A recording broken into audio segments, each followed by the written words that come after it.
आज मी तुम्ही तुमच्या आयुष्यात कधी नाही ऐकलेला आणि उद्या महाराष्ट्रामध्ये आतापर्यंत कोणी न सांगितलेला अखंड भारत देशाचा 2000 वर्षापासूनचा इतिहास सांगतो. थोडस लक्ष देऊन ऐका आता बरं का.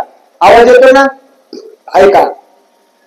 आपल्या भारत देशाला 7 नावाने ओळखलं जातं. 7 नावाने जम्मू भीम वर्ष, आग्रा वर्ष, आर्यव्रत, भारत, हिंदुस्थान आणि इंडिया. आपल्या भारत देशामध्ये इसवी पूर्वमध्ये चक्रवर्ती सम्राट राजा झाला, ज्याचं नाव आहे चक्रवर्ती अशोक सम्राट. अशोक सम्राट नंतर इसवी सन पूर्व संपलं आणि इसवी सन सुरू झालं. या भारत देशामध्ये 100 पासून शके संवत्सर सुरू झालं. जे हिंदू धर्माचं पंचक असतं ना त्याला शके संवत्सर म्हणतात. म्हणून इसवी सन आणि शके याच्यामध्ये 78 वर्षाचा फरक असतो. म्हणून ज्याला तिथी काढता येत नाही त्यांनी इसवी सन काढायचं, 78 वजा कमी करायची, आपोआप तिथे निघत असते. म्हणजे देवबापाला विचारायची गरज लागत नाही. या भारत देशामध्ये 1320 साली उज्जैनचा राजा आले भरपूर आली आणि त्याचा लहान भाऊ विक्रमादित्य तो भारत देशाच्या गादीवरती राजा म्हणून बसला.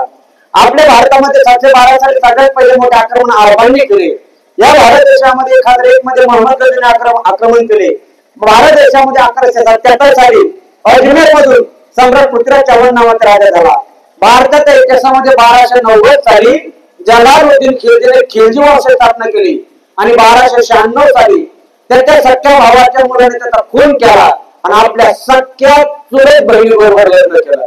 अंडरलाईन करा, बहिणी बरोबर लग्न केलं. त्याचं नाव आहे अल्लाउद्दीन खिलजी आणि यात अल्लाउद्दीन खिलजी पासून मुस्लिम समाजामध्ये भावकीच्या मुलीबरोबर लग्न करण्याची दुर्दैवी प्रथा आणि हलाला नावाचा उपक्रम सुरू झाला. या भारत देशामध्ये 1351 साली फिरोजशाह नावाचा राजा दिल्लीच्या गादीवरती बसला. आपल्या भारतामध्ये 1459 ला गुरु नानक यांचा जन्म झाला. या भारत देशामध्ये 1528 साली अफगाणिस्तानमधून बाबर आला. बाबरने इब्राहिम लोधीचा पराभव केला आणि दिल्लीच्या गादीवरती स्वतः राजा म्हणून बसला. हाच बाबर 1528 साली अयोध्येला गेला. त्यांनी आपल्या राम मंदिरामध्ये नमाज पडला म्हणून त्याच्या नावाने बाबरी मस्जिद तयार झाली. 1530 साली बाबर मेला. बाबरचा मुलगा हिमाम राजा झाला. 1556 हिमामचा मुलगा अकबर राजा झाला. 1576 साली अकबर महाराणा प्रताप यांच्यामध्ये गोंगरीत झालं, ज्याला इतिहासामध्ये हल्दी घाटी युद्ध म्हणतात. 15व्या शतकाच्या शेवटी काहीतरी चांगलं घडलं. तो दिवस होता 12 जानेवारी 1598 साली. याच महाराष्ट्राच्या भूमीमध्ये लखोजी दादा यांच्या पोटी एक कन्या रत्न जन्माला आलं, ज्यांचं नाव आहे जिजाऊ साहेब. 1598 साली जिजाऊ साहेबांचा जन्म झाला. 1599 साली स्टँड कंपनी स्थापना झाली आणि 16व्या शतकाला सुरुवात झाली आणि 19 फेब्रुवारी 1630 साली याच महाराष्ट्राच्या भूमीमध्ये पुणे जिल्ह्यामध्ये शिवनेरी किल्ल्यावरती हिंदवी स्वराज्य संस्थापक छत्रपती शिवाजी राजे जन्माला आले. 1630 साली शिवरायांचा जन्म झाला. 1646 साली शिवरायांनी पहिला किल्ला जिंकला, त्या किल्ल्याचं नाव आहे तोरणा किल्ला. 1657 साली स्वराज्य रक्षक धर्मवीर संभाजी राजांचा जन्म झाला. 10 नोव्हेंबर 1659 ला अफजल खानाचा पुतळा बाहेर काढण्यात आला. 1663 साली शाहिस्तेखानाने बोटं कापली. 1670 ला तानाजी मालुसरे गेले. 1673 ला प्रतापराव गुजर पाटील गेले आणि 6 जून 1674 साली 32 मन सोन्याचं सिंहासन तयार झालं. त्या सिंहासनावरती आपला राजा म्हणून बसला आणि या भूमीला आपलं नाव प्राप्त झालं स्वराज्य. दिनांक 3 एप्रिल 1680 म्हणजे आजचा दिवस बर का. 3 एप्रिल 1680 साली रायगडावरती छत्रपती शिवरायांचं निधन झालं. नंतर छत्रपती संभाजीराजे उद्यापासून स्वराज्याचे छत्रपती झाले. 1689 ला धर्मवीर संभाजीराजांचं निधन झालं आणि बहुतांश मराठा साम्राज्याचा पेशवाईकडे आले. 1705 मध्ये इंग्रज भारतामध्ये व्यापार करण्यासाठी आले. 1720 साली पहिले बाजीराव पेशवे झाले. 1725 साली पुण्यश्लोक अहिल्याबाई होळकर झाल्या. 1760 साली दुसरे बाजीराव पेशवे झाले. 1799 साली चंद्र मालगाव झाले. 1 जानेवारी 1818 भीमकर झालं. 1828 ला मनकर्णिका तांबे महापराक्रमी स्त्री जन्मली. तिच्या पराक्रमाने तिला झाशीचे राणी हे नाव प्राप्त झालं. 14 एप्रिल 1891 साली महामानव भारतरत्न डॉक्टर बाबासाहेब आंबेडकरांचा जन्म झाला. 1902 साली स्वामी विवेकानंद गेले. 1910 साली शेगावचे संत गजानन महाराज गेले. 1920 साली लोकमान्य टिळक गेले. 1926 साली हिंदुराजे सम्राट बाळासाहेब ठाकरे यांचा जन्म झाला यात महाराष्ट्रामध्ये. 1929 साली भारत देशाची गायन सम्राज्ञी माननीय लता दिदी यांचा जन्म झाला. 1931 साली राजगुरु भगतसिंग सुखदेव अशा अनेक क्रांतिकारकांना फासावरती देण्यात आले. दिनांक 12/12/1940 ला बारामतीच्या काकाचा जन्म झाला.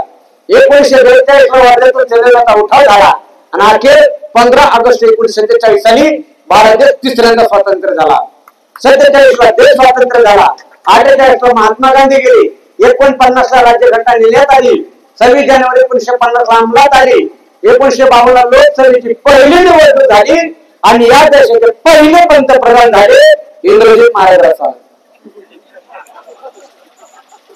नाही होऊन द्यायचं मला. मग कोण? पंडित जवाहरलाल नेहरू. दिनांक 1 मे 1960 साली मुंबई संयुक्त महाराष्ट्राची निर्मिती झाली आणि महाराष्ट्राचे पहिले मुख्यमंत्री झाले यशवंतराव चव्हाण. 1962 साली चीन भारत युद्ध झालं. 1965 साली भारत पाकिस्तान युद्ध झालं. 1969 ला भारताची पहिली महिला पंतप्रधान झाली इंदिरा गांधी. 1972 साली भारत देशामध्ये सगळ्यात मोठा दुष्काळ पडला आणि त्याच वर्षी महाराष्ट्र देशात इंदुरीकर महाराजांचा जन्म झाला. हा केवळ योगायोग. 15 ऑगस्ट 1975 साली बॉलिवूडचा सुपरहिट चित्रपट रिलीज झाला शोले. 1980 साली बीजेपी पक्षात स्थापना झाली. 1983 साली कपिल देवने पहिला वर्ल्ड कप जिंकला. 1989 ला राजीव गांधीने 18 वर्षाच्या मुलाला मतदानाचा हक्क दिला. 1991 ला राजीव गांधी गेले आणि मी जन्माला आलो. 1992 ला बाबरी मस्जिद पाडण्यात आली. 93 ला मराठवाड्यात केलेला भूकंप झाला. 1997 ला भारताची पहिली महिला अंतराळात गेली. काय नाव? शांताबाई कल्पना चावला. 99 साली कारगिल युद्ध झालं. 2001 ला धर्मवीर आनंदी गेले. 2004 ला लक्ष्मणकांत बेर्डे गेले. 2006 ला राज ठाकरेंनी मनसे स्थापना केली. 2007 ला भारताची पहिली महिला राष्ट्रपती झाली प्रतिभाताई पाटील. 26/11/2008 ताज हत्येत बॉम्बस्फोट झाला. 2012 ला 2 नेते गेले. पहिले हिंदुत्व सम्राट बाळासाहेब ठाकरे, दुसरे विलासराव देशमुख. 2014 ला लोकसभेची निवडणूक झाली. देशाचे पंतप्रधान नरेंद्र मोदी झाले.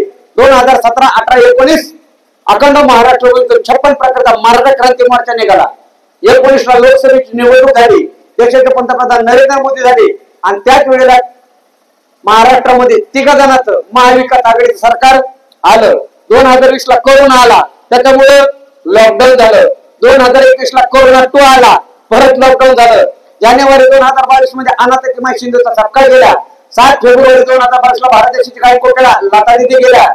जून 2022 ला महाविकास आघाडीचं सरकार ढासळलं, कारण त्या काळात तत्कालीन मुख्यमंत्री माननीय एकनाथराव शिंदे हे 40 आमदार घेऊन पंढरपूरला गेले. मग तुम्हाला माझ्यापेक्षा माहिती कुठे गेले? गुवाहाटीला गेले. आणि सांगोल्याच्या शहाजी बापू पाटील यांचं काय झाडी, काय डोंगर, काय हातील एकदम. ओके, हे गाणं गाजलं बरं का. नंतर चालू झालं 2023 आणि 2023 मध्ये भारत देशामध्ये 2 महत्वाच्या घटना घडल्या. पहिली घटना तो दिवस होता 23 ऑगस्ट 2023 चा दिवस उजाडला. या भारत देशाने असा पराक्रम केला, या विश्वातल्या 231 देशापैकी भारताने पहिला तिरंगा चंद्रावरती लावला. आपलं चंद्रयान सफल झालं. म्हणून मी नेहमी सांगत असतो, अरे आमच्या झेंड्यावर चंद्र नसला म्हणून काय झालं, आमचा झेंडा चंद्रावर आहे. नंतर 2023 मध्ये एक महत्वाची घटना घडली आणि ती घटना आपल्या महाराष्ट्रामध्ये, आपल्या मराठवाड्यामध्ये घडली. तो दिवस होता, ती तारीख होती 14 सप्टेंबर 2023 चा दिवस उजाडला. या महाराष्ट्रातील एका सामान्य घरातील, सामान्य कुटुंबातील एका सामान्य मराठी माणसाने महाराष्ट्राचा 1.5 कोटी समाजाच्या हाकेवरती एका जागेवर आणला. त्यांचं नाव आहे श्री मनोज जरांगे पाटील. एका सामान्य माणसाने अख्ख्या जगाला दाखवून दिलं मराठा खरा तो सरकारचे बळा. नंतर चालू झालं 2024 आणि 2024 मध्ये भारतामध्ये सगळ्यात महत्वाची घटना घडली. तो दिवस होता, ती तारीख होती 22 जानेवारी 2024 होती. या देशाचा प्राण आणि अयोध्येचा राम 495 वर्षाच्या नंतर आपल्या मायभूमीमध्ये परत आला. सगळ्या भारताच्या स्वप्नाचं राम मंदिर साकार झालं. नंतर चालू झाला आता 2025 आणि आज दिनांक 3 एप्रिल 2025 रोजी मी पुण्य पावन आपल्या गावामध्ये, परभणी जिल्ह्यामध्ये आणि छत्रपती शिवरायांच्या राज्यामध्ये कीर्तन करत आहे. हा झाला अखंड 2000 वर्षापासूनचा इतिहास. मला सांगायचं नव्हता, माईक जरा साथ द्यायला बरं का, आवाज मधात चाललाय, पण सगळ्याचा आग्रह तो सांगितलेला आहे. खरंच इतिहासाचे जाणं ठेवा, इतिहास लोपत पावत चाललेला आहे. हे सगळं ज्ञान मोबाईलला उपलब्ध आहे. आता सगळे तरुण मंडळी तिथं, बरोबर आहे का नाही? माऊली महाराज हे ज्ञान मोबाईलला, पण ह्यांना वेळ भेटत नाही. हे काय करते खरं सांगू का, की सकाळून अशा रील ढकलीत आणि दुपारून अशा वेळीत काय येतं त्यांना 3 गोष्टी सध्या परफेक्ट माहिती. कोणत्या कोणत्या? WhatsApp, Facebook, Instagram. ह्याच्यापेक्षा काय येतं? त्या मोबाईलच्या नादामध्ये वाटोळ झालं. इथं लाईव्ह नाही ना, आमच्या गावातल्या एका पाहुण्याने 11 एकर जमीन मोबाईलच्या नादात विकली. तुम्ही म्हणता ना असं काय आहे त्याच्यामध्ये? ते युट्यूब बघताना एक माणूस यायचा, त्यांनी सांगितलं मला, आणि ते म्हणायचं खाना हो गया. पुढचं लक्षात आलं तुमच्या, म्हणजे तुम्ही केलं वाटतं. जंगली रवी पे आवन महाराज ते म्हणताय का नाही? आणि त्याच्या नादात 11 एकर जमीन गेली महाराज. आज फाशी घ्यायची वेळ आली त्याला. हे सगळं ज्ञान मोबाईल आहे, पण आपण मोबाईलचा वापर किती करतो हे आपल्या हातात असतं बरं का. म्हणून इतिहासाचं जाणं ठेवा. इतिहास लोपत पावत चाललेला आहे. खरंच तुम्हाला गावकऱ्याचं कौतुक करावं तेवढं कमी आहे बरं का. कशामुळं? हा एवढा मोठा विराट आणि देखना आपण अखंड हरिनाम सप्ताह आपण या ठिकाणी आयोजित केलेला आहे. संत महंताच्या कृपा आशीर्वादाने, उपस्थित ग्रामस्थांच्या सहकार्याने, गावातीलच सर्व श्री हरिभक्त पारायण गायनाचार्य, गावातील मृदंगाचार्य, गावातीलच भजनी मंडळी आहेत, यांच्या अत्यंत कठीण परिश्रमातून हा सप्ताह या ठिकाणी आयोजित केलेला आहे. त्याबद्दल सर्वांना कोटी कोटी धन्यवाद देतो आणि थांबतो बरं का. माईकही साध्याने माझा आवाजही बसलाय आजच बरं का.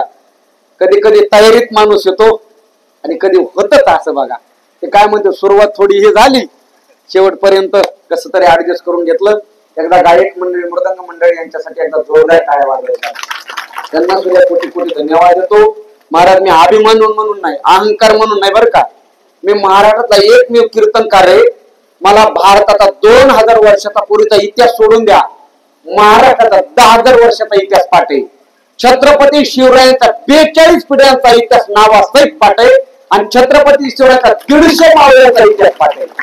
150 मावळे कोण कोण, त्यांची जात कोणती, त्यांचा जन्म कधी झाला, त्यांची लढाई कोणत्या किल्ल्यावर झाली, त्यांचा मृत्यू कधी झाला, असे 150 मावळ्यांचा पाठ आहे. पण मी आज सांगणार नाही, कारण तुम्ही पुन्हा बोलणार नाही. हो स्वतः महाराज आहे का नाही. थांबलं पाहिजे, नंतर कधीतरी आल्यावर सांगू. तोपर्यंत थांबतो. झालेली सेवा विश्व चैतन्य भगवान श्री ज्ञानोबाराय, वैराग्य भास्कर जगद्गुरु तुकोबाराय, ग्राम दैवत भगवान प्रभुरामचंद्र यांच्या चरणी अर्पण. आणि याच ठिकाणी सेवेला पूर्ण विराम. ज्ञानेश्वर